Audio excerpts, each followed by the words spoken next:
F word lovers, what is up? Welcome back to Living by the F Word. Today I am talking about Envision Festival. Where is it? What is it? How do you prepare for it? So let's get into it.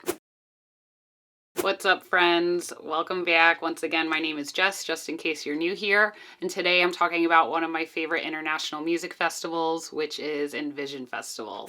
This festival is a transformational festival held in Uvita, Costa Rica that was founded on 7 pillars.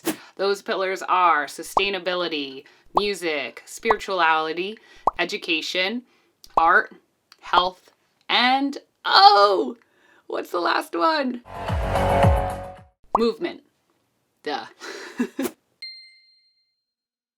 Let me dive into those 7 pillars so you can have a better understanding of what type of festival this really is and what their foundation and core values are. So for the first one up, sustainability, which is a really heavy focus here at Envision, we promote regenerative solutions so guests depart with the tools and inspiration to integrate sustainable practices into their own lives, businesses, and communities. Music. Music is a really fun part of this festival because they have such a variety and they kind of break down the whole subgenre categories. Like, no one is more important than the other. They're all equally important, if you get what I mean. We deliver cutting edge music that blends genres and creates positive and interactive dance floor experience. Our focus is to remove borders and genre limits to open hearts and expand minds. Spirituality. Gotta have that in your life, right? We create a safe space to share knowledge and ideas that inspire the awakening and expansion of consciousness. Movement. How did I forget this pillar? This is a heavily driven yoga fest that is all about dance, stretching, getting to know your body, getting to be one with your body. There are a lot of really famous yogis that go to this festival that train and teach you. So I don't know how I forgot movement. I drew a blank, but it's all good. Through practice of yoga, dance, martial arts, and other sacred movement, we reinforce the connection of mind, body, and spirit while building community and personal connection.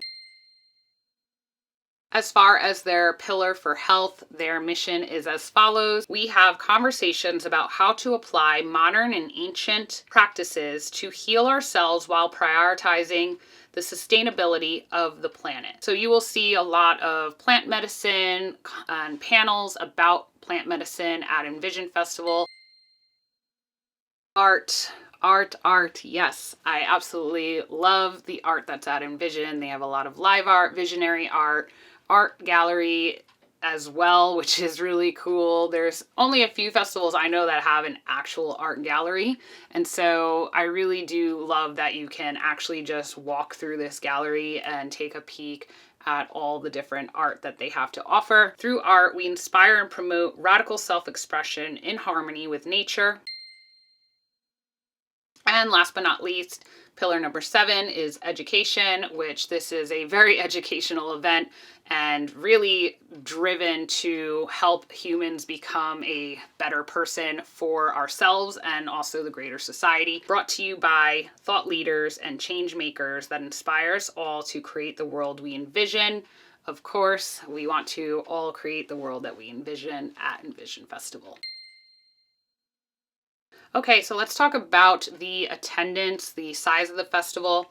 It was a smaller festival. The first year I ever went was 2018, and I believe there's probably about 5,000 to 6,000 people there. So that's like a pretty small event, and it was super intimate. That's why I loved it. It's very easy to get around. The grounds are very quick to get around, and I'll dive into that in a little bit. But back in 2020, I do think the festival grew substantially. I think that it probably grew about an extra 2,000 people. So now I feel like they're kind of getting closer to an 8,000 to 10,000 range event, which I don't know if this is good or bad. Of course, you know, festivals become more and more popular the more people talk about them. Even I'm talking about them, probably to maybe someone that doesn't know about it, or, you know, it's their first time going. And so this is how people find out about events, right? And that's how they grow, is through content like this.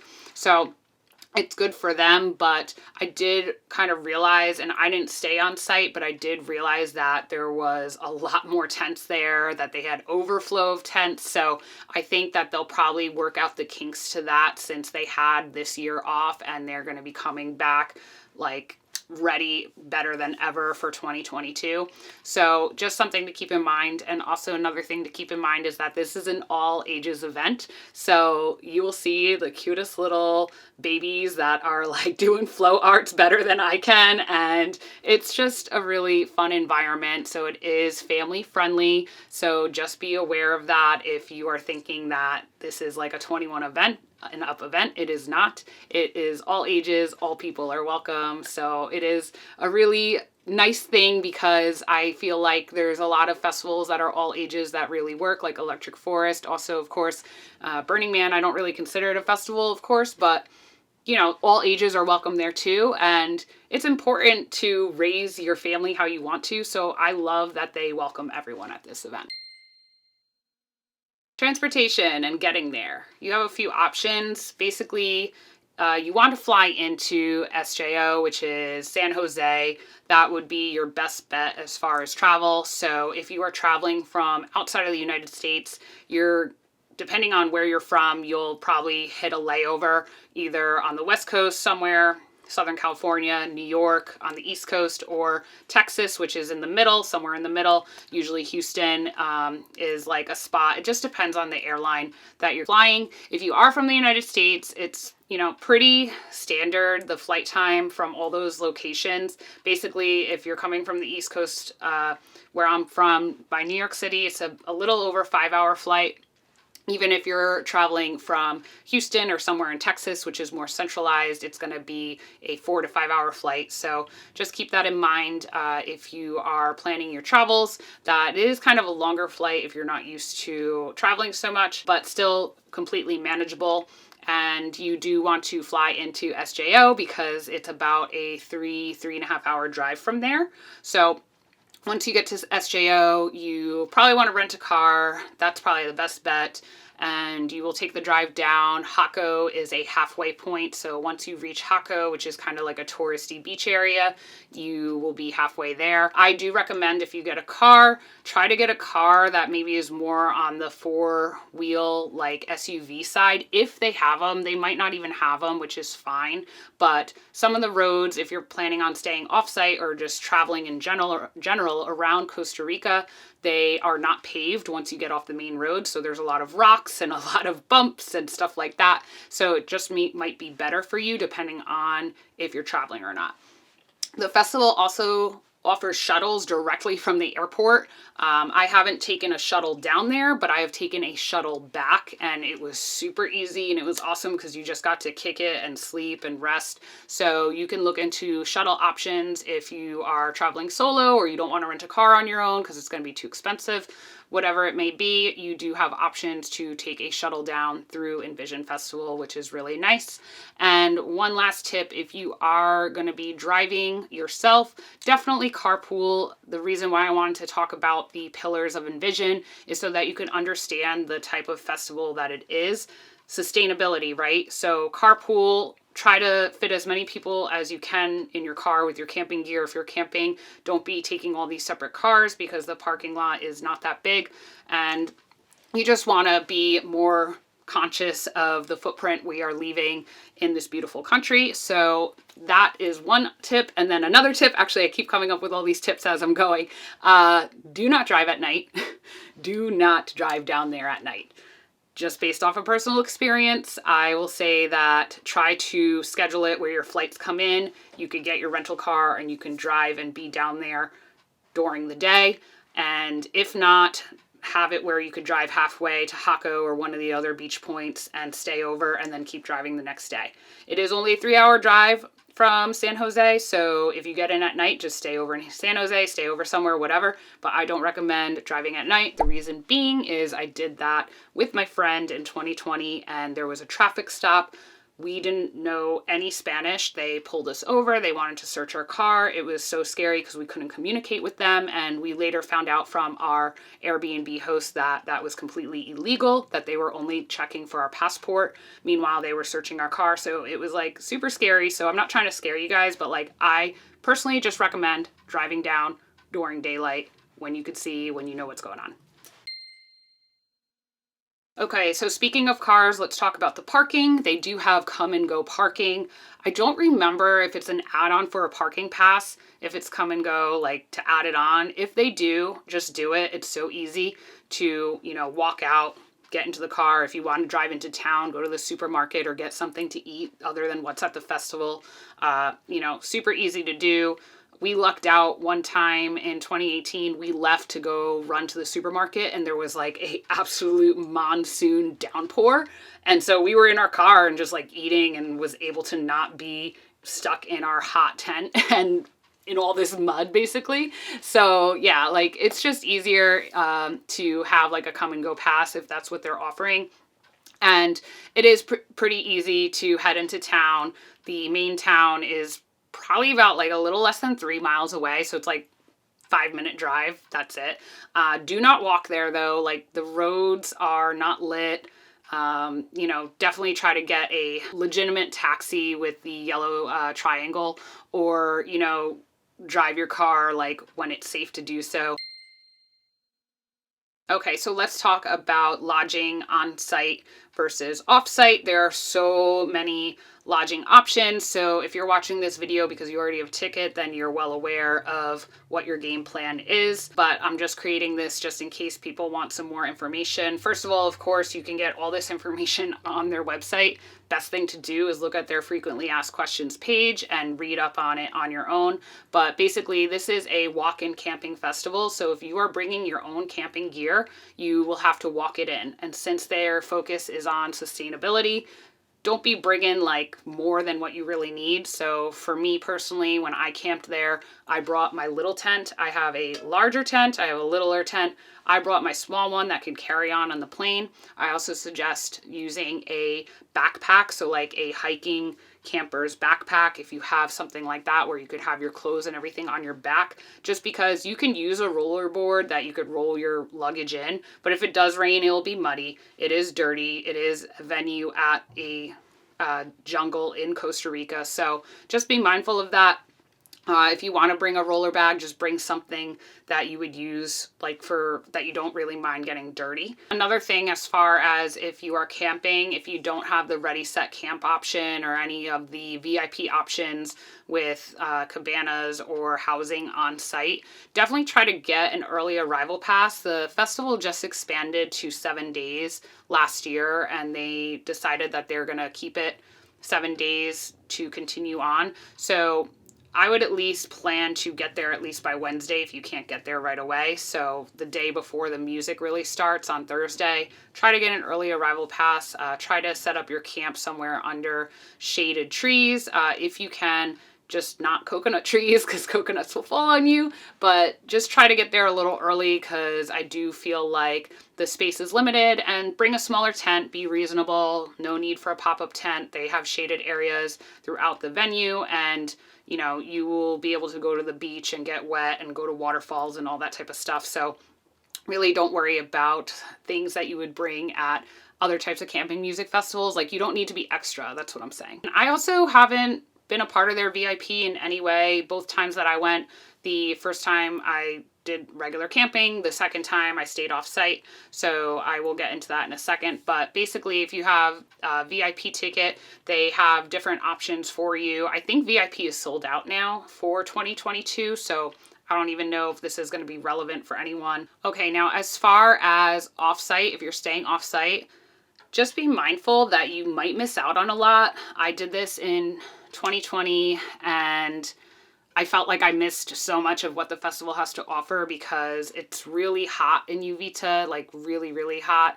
And so, when you're in somewhere that has a bed and a shower, it's like so much harder to to leave. And then even though like our place was only a 5-minute drive from the festival, it was kind of like, I felt like we didn't get there till late and we missed so much of the panel discussions, which is like, that is like so much of what Envision is about with their education. A lot of the pillars focus on these panels. So I personally like suggest staying on site if you can, but it's not for everyone, okay? Like you have to kind of know the type of person you are. I'm not saying staying off site, you won't experience everything, you know, you may, but just be mindful to wake up early, get there early, try to enjoy as much as you can if you're staying off site. There are some really great housing options off site if you're going with a group, so I can understand why you might want to do that. Just like I said, not my cup of tea. I'd rather, if there's camping on site, to camp there so I could be fully immersed in the experience. So let's talk about the musical stages, which the campgrounds are pretty small. I would say to get from one end to the other, 15 minutes maybe. Like it's really small, really awesome, easy to get around. So for musical stages, you have the soul stage, which basically focuses on live music. So there's multi-genres here. You have live music like reggae and rock and indie rock that would be at the soul stage. You have the Luna stage, which has kind of more a kind of dubstep melodic bass vibe. They have a lot of fire spinners at this stage. They have fire that shoots out at this stage. So at nighttime, it has this like really cool flow arts vibe if you're into flow arts. They also have the Lapa stage, which is a smaller stage that has a lot of house and tech house artists. I pretty much live there, but I do get around. I do like seeing all the different genres that Envision has to offer, but Lapa is where it's at, if you know what I'm saying. Also, the Village stage, which is a very small stage that they use during the day for some panel discussions. Also at night has music, kind of more like local artists. These like, I don't even know what they're called, but local bands that have horns and trumpets, and it's just like rumba music, almost like salsa music. So cool. Absolutely love it. Then also around the campgrounds, they have various locations for, of course, the yoga. So they have yoga temples. They have other types of tents and temples where panel discussions are held all day. So you'll just have to look at the festival map to see where those are located.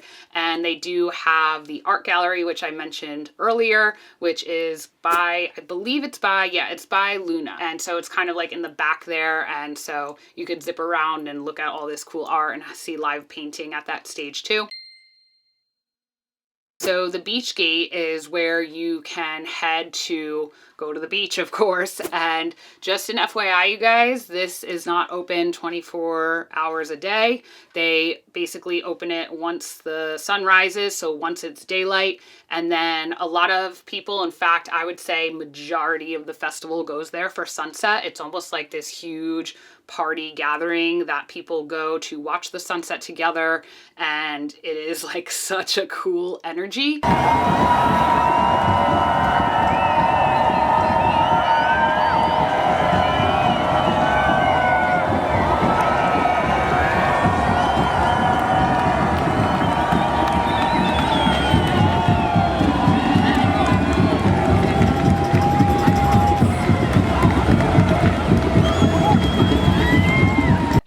Once the sun sets, that's it. Everyone has to get off the beach. You have to go back to the festival. They do check your wristbands, so don't be trying to do any shady stuff like giving your wristband to someone else. Like, they will check it. And yeah, just also be a little bit more mindful on the beach. I feel like in 2018, it was way more relaxed, kind of laid back, kind of could do whatever. And then in 2020, I felt like there was a lot more enforcement. Like, it was kind of like a different vibe. I'm not trying to say that like it's a bad thing. I'm just saying be mindful of your surroundings and be smart, because the festival is growing and things are changing.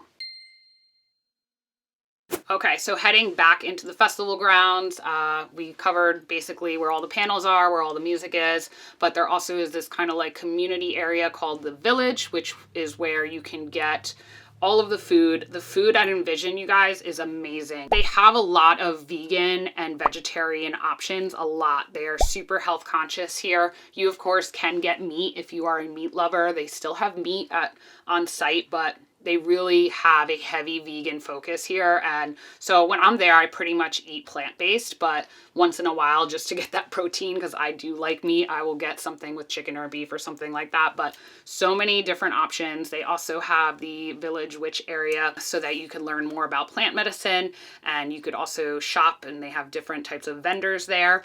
And then a little bit, not too far from that, they also, of course, have medical. But in addition to medical, what I love about Envision is they have the Zendo project on site. So if you're unfamiliar with the Zendo project, this is a company whose mission is to help people through psychedelic experiences they may be having. So basically, you can see the Zendo project at transformational events like Envision.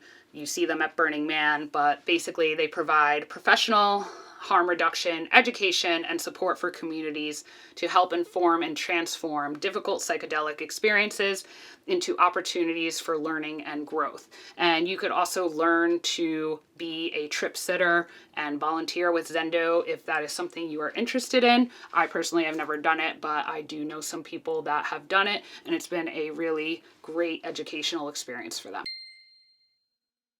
So we pretty much covered everything on site. Now, if you wanted to leave offsite, I think I touched upon it a little bit. The drive is not that far, but just definitely don't walk at night. It's not a road you want to be walking on. It's still a main road. It's not well lit. So even though it's only, 2.5 miles away, which, wait, what does that come to? I forget, because it's KM down there. Standard American, sorry. But basically it's like 5 minutes, okay? So if you are on the main road and the festival grounds are on your right, you just keep going straight for 5 minutes. You will see when you hit the little center town, there's a supermarket on your left. I think it's the BM supermarket. So you can stock up on drinks and snacks and stuff like that if you need them. Not necessary. They also have, shops where, like, if you forgot suntan lotion, towels, or things like that. Restaurants, if you want to have something to eat besides what's on the festival grounds. Just keep in mind, you guys, this is a very small beach town, like very small. So when the festival comes in, it's a capacity that they're not used to. So things might be slower. Just, be respectful, be patient is my advice if you're going to be eating in town. And if you keep going straight, there is a river and you cross the bridge. That might have more local options for you if you're really trying to get more local type foods, but really not far from the festival at all, like 5 to 10 minutes if you are trying to leave the festival grounds to get a little bit of a break. Other things that are nearby, there is another beach that is 20 miles north, that is Dominical, and that kind of has some hostels, hotels, and it's another beach city. Not even a city, it's like a little beach town. You could get the shuttle back from Envision there as well. That's what I did when I went in 2018. I had my friends drop me off in Dominical, and I hung out at a restaurant bar, worked on some work I had to do, and then at night got the bus ride back to SJO. Super easy. Definitely recommend it if you don't have a ride back. And yeah, that's pretty much all the information that I have. I hope that it was helpful. If you have any questions or if there's something I forgot to mention, just let me know in the comments and I will get back to you as soon as I can. And yeah, I just love Envision so much. I hope that if you are attending in 2022, that this is helpful for you. And I really hope that it provided you with some information as far as the festival grounds and what this festival is all about. Please don't forget to subscribe, like this video, you know the drill, and I will see you in the next one.